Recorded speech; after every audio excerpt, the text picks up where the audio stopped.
Hey everybody, Koldar here.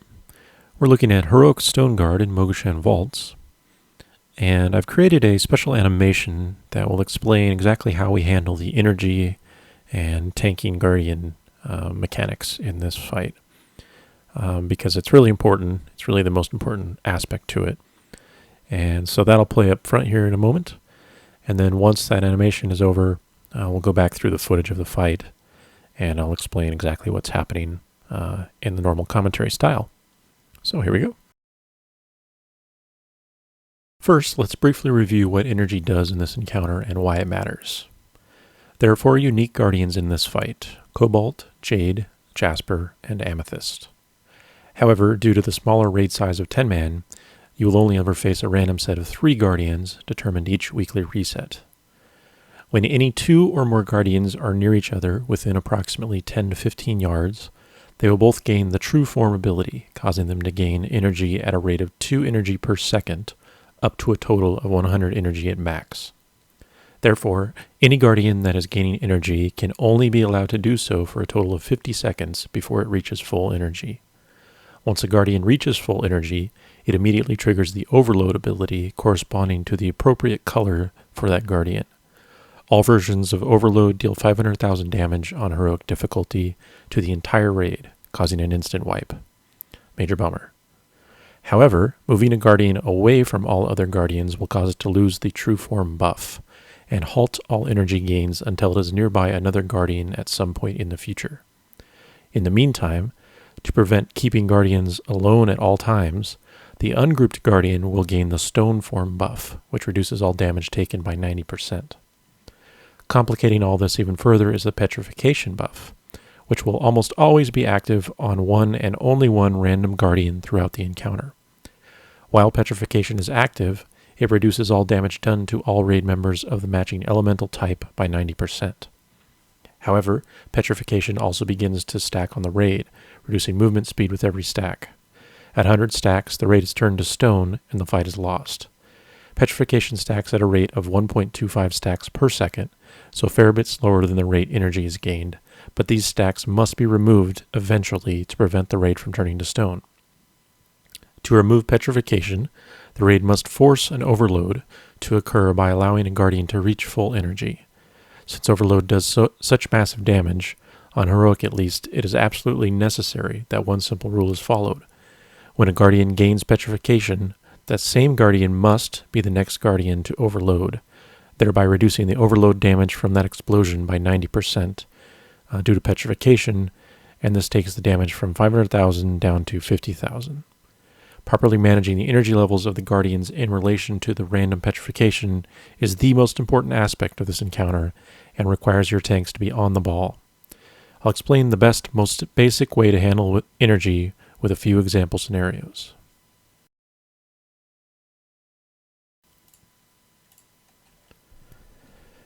In this scenario, we're just starting the fight as the tanks pull all 3 guardians simultaneously to separate sides of the room. Our first tank, Mike, grabs the initial pair of guardians, Cobalt and Jade, and our second tank, Sarah, gets the solo guardian, Jasper. Since all guardians begin at 0 energy, let's reset their energy down to nothing and see how it plays out. As the fight begins, right away both guardians on Mike begin gaining energy at the same rate, since they are near enough to each other to be buffed with True Form. At the rate of 2 energy a second, after 5 seconds, they will reach 10 energy apiece, and that is when the first petrification is cast on a random guardian. So we'll pause the fight progress for a moment because this scenario now has 2 possible branches it can take, depending where petrification lands.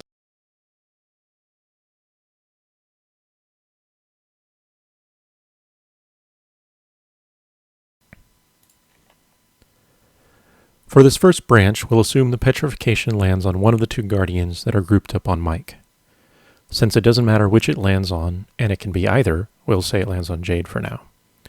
Since the goal here is to ensure the petrifying guardian, Jade in this case, is the first guardian to gain full energy, and since both Jade and Cobalt are at equal energy and gain it at the same rate, we cannot just wait in this position, or Cobalt will overload as well and kill the raid. This means that while we want Jade to remain where it is for now to gain some energy, we don't want Cobalt to gain too much energy, and thus Sarah will need to taunt Jade off of Mike at some point when both are at high energy. As we pause the fight here, Sarah needs to know what energy level at which to taunt Jade over.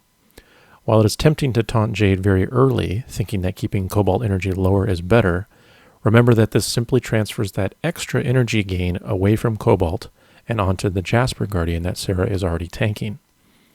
Since secondary energy gains to the non-petrifying Guardian will always be necessary, it's best to keep that secondary energy as controlled as possible. In this case, we can establish the first important rule to follow for this fight. Always keep the solo tanked Guardian at very high energy. The reason for this rule is simple once you understand how petrification targets are chosen. While the very first petrification is random and can be cast on any of the 3 Guardians, all subsequent petrification casts for the remainder of the fight must be randomly cast on only one of 2 Guardians, because it can never be cast on the same Guardian twice in a row. Therefore, our rule to always keep the solo tanked Guardian at very high energy means that we have ourselves set up nicely to handle any future petrification scenario. I'll talk more about these scenarios in a later example, but since the previous petrification Guardian will always be grouped with another Guardian when the new petrification is cast, and that previous petrification Guardian will always have 0 energy since it just cast Overload, if the new petrification is cast on the Guardian in the pair, it is automatically the higher energy level of the 2. Consequently, if petrification is cast on the solo Guardian, which is kept at high energy, it will always be the higher energy level between it and the low energy Guardian taunted over from the other pair. Anyway, back to our fight. The energy level at which Sarah should taunt the petrifying Jade Guardian is around 65 to 70. This will leave the now solo Cobalt Guardian at a fairly high energy level, but also has the benefit of preventing the new Guardian pair from having energy levels that are too similar. This is a potential problem if Jade is taunted over at, say, 90 plus energy, because since Jasper starts at 0 energy itself, there's only a 10 energy difference between the 2, and later on down the road, this difference only leaves a reaction gap of 5 seconds at best for a tank to make a proper decision, which is often not enough time. This leads to the next rule. Use the initial pull and first petrification to set up the energy levels of all 3 Guardians into approximate thirds. By quickly getting all 3 Guardians at differing energy levels separated by around a third of a full bar, or 30 to 35 energy, and remembering the first rule to make sure the solo Guardian is the high energy Guardian, around 65 to 70, you can be sure, unless you're very unlucky, 2 Guardians are never likely to both be approaching full energy during the fight, given the law of averages. So, as we start the fight once again, we can see with Sarah now tanking Jade and Jasper, they're both gaining energy while Cobalt has stopped at its high energy mark. Once Jade reaches 100 energy and overloads, petrification is dropped, and we have another 5-second wait until the new petrification is chosen, which means both Jade and Jasper gain an extra 10 energy before that occurs. Before we see which Guardian is petrified next, notice the energy levels are roughly in our thirds pattern that we want, with the highest energy being on the solo Cobalt Guardian. From this point forward, we'll follow a simple system for the rest of the fight. But before I get into that scenario, let's back up and look at the second branch of our initial pull scenario, where the first petrification is cast on the solo Guardian instead of the grouped pair.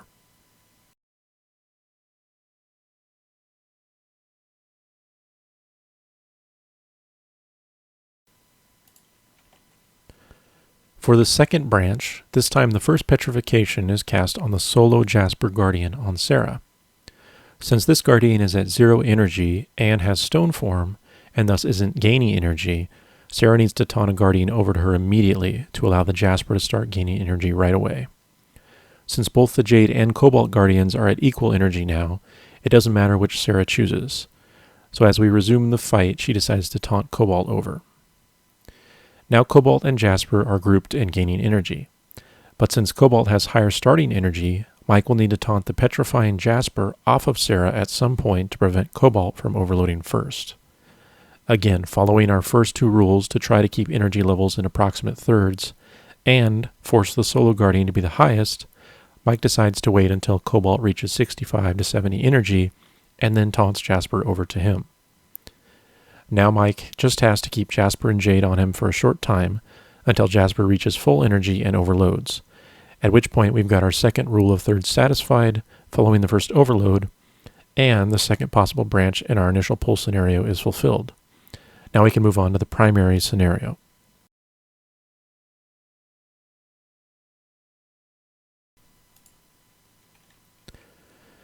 This scenario is really more of a basic system or rule the tanks will follow for the remainder of the fight. Let's go back to the end of our first initial pull scenario example, where Sarah had control of the recently overloaded Jade Guardian, as well as Jasper, and Mike had the solo Cobalt Guardian at high energy. Since we know that petrification cannot be cast on the Jade Guardian, since it petrified the last time, it has to be on either Jasper or Cobalt. In either case, we can enact the most important and third rule of the fight. Following the initial petrification, always group the petrifying Guardian and the other lowest energy Guardian using one or fewer taunts. This should mean that no matter which Guardian gains petrification, it should likely be grouped with the previously petrifying Guardian. Thus, in our scenario here, we have two possible outcomes, but in both cases the same system is used.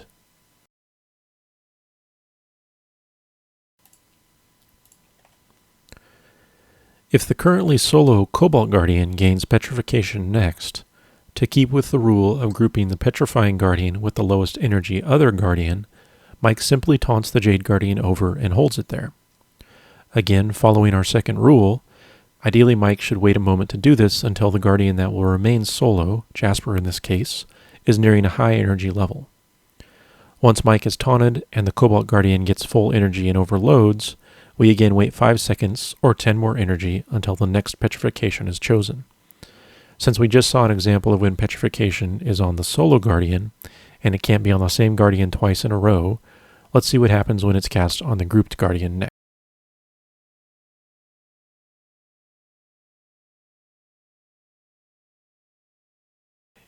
If the Jade Guardian gains petrification next, we don't have to do anything to fulfill our third rule, since the petrifying Guardian is already grouped with the lowest energy Guardian besides.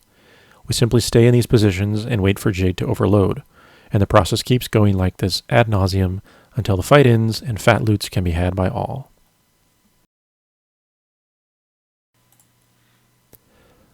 Alright, so now that we've covered the energy management section, I'll just talk about the fight mechanics and the overall of how we go about defeating the encounter.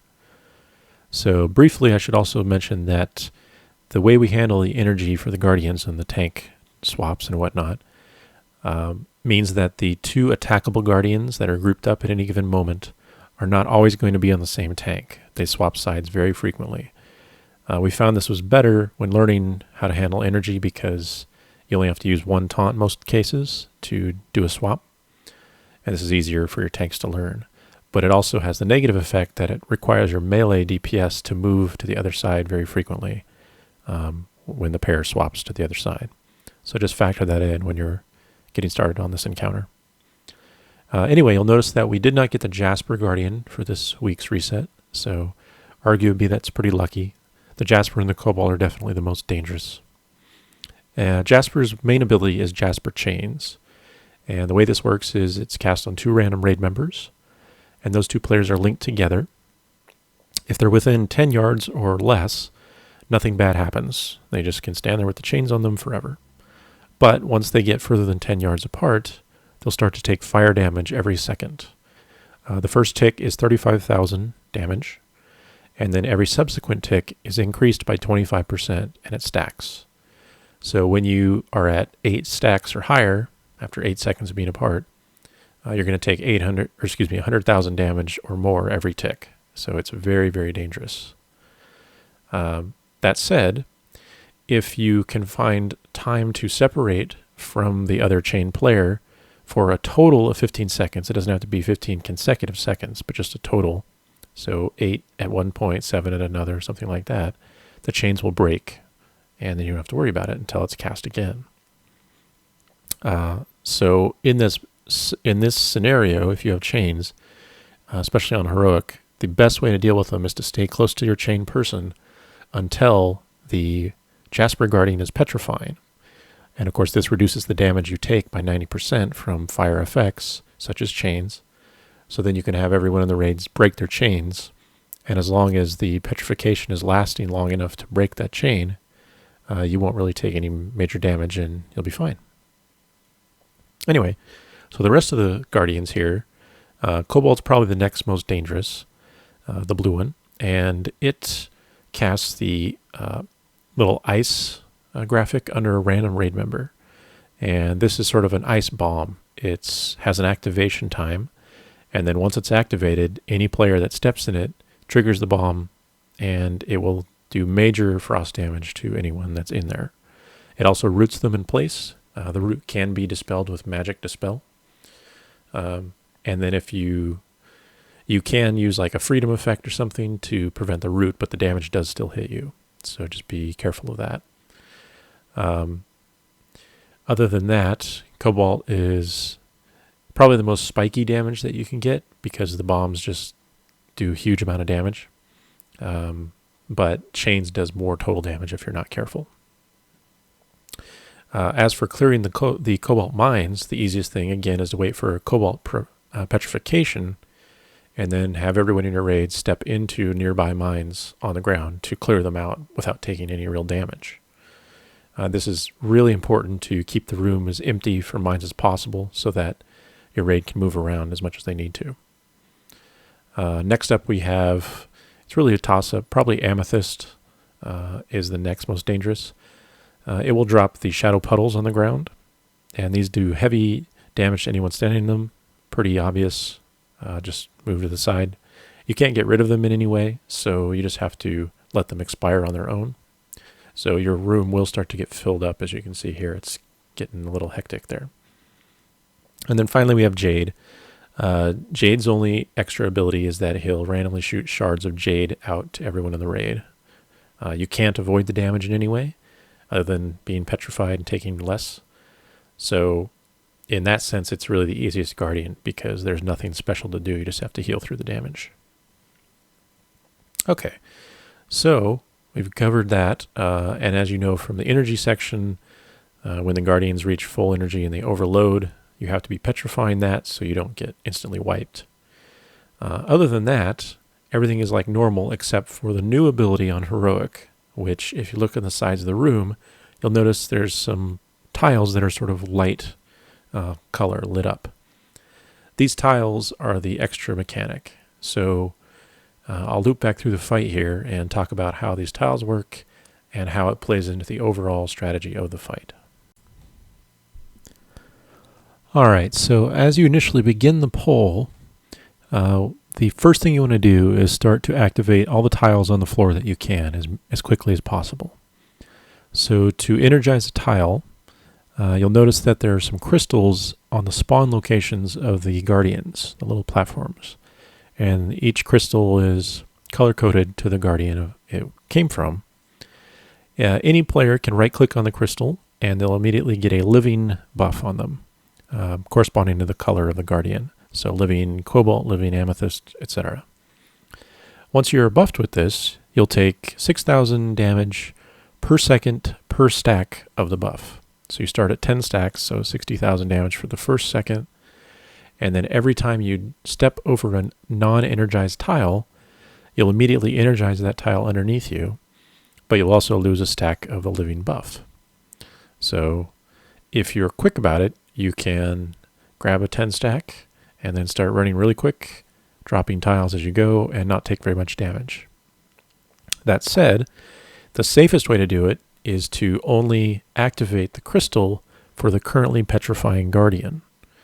And in this way, you'll only take 10% of the base 6,000 damage per stack.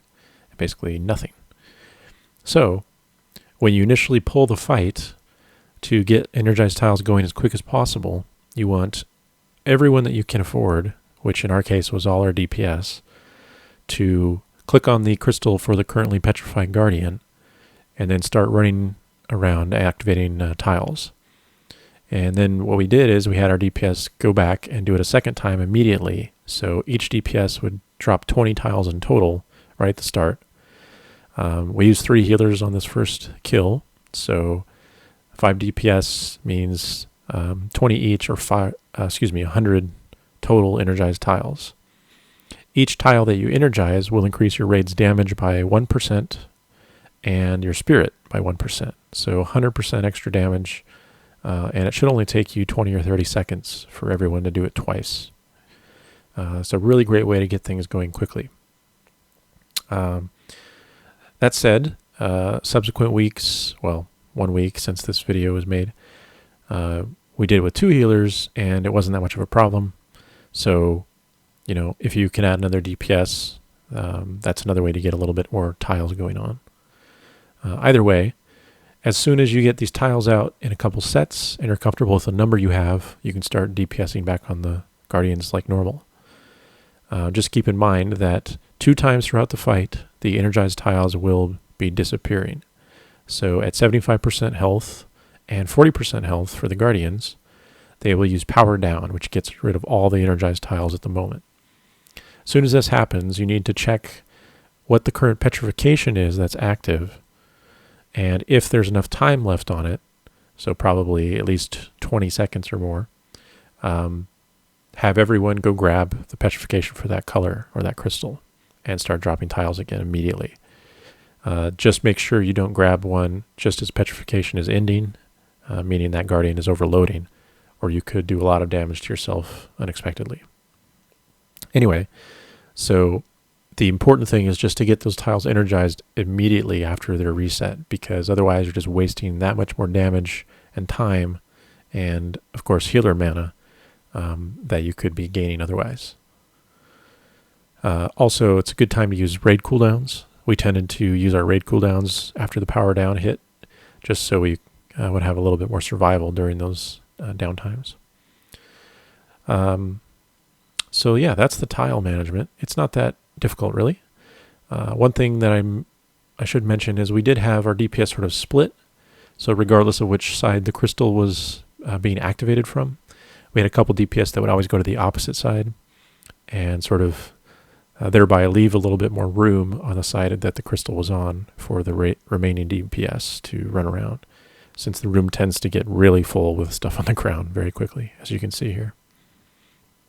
And then, other than that, there isn't any real difference between normal and heroic, other than just everything's ramped up. I should mention briefly that Ren Flesh, the tank dot, is pretty heavy damage. I think it's 85,000 per tick base, but it does not stack. So what this means is that you can have 2 Guardians on you and have the same damage from Ren Flesh as with 1 Guardian, or vice versa.